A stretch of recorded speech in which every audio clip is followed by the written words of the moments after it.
Hello guys, welcome back to my channel.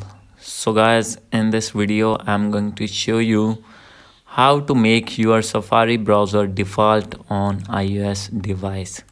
So guys, if you are using any iOS device, means iPhone or iPad, and want to make your Safari browser default browser, I'll help you how to do this. So let's start without wasting any time.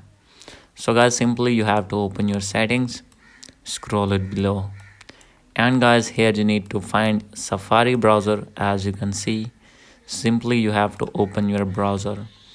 After this, here is the option of private search engine.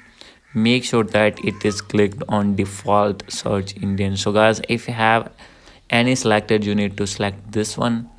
After doing this, you have to scroll it below, and guys, after scrolling down, you will find the option of, here is the option that I'll tell you in this video, share across devices. So guys, if it is off, you need to make it on it. And guys, after doing this, you need to click on advanced.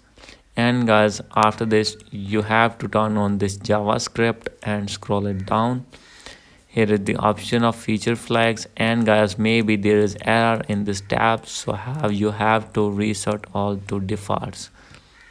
And guys, after this, Safari browser will be default browser on your iPhone. Hope you like this video. If you like this video, please do subscribe, comment and share. Thank you.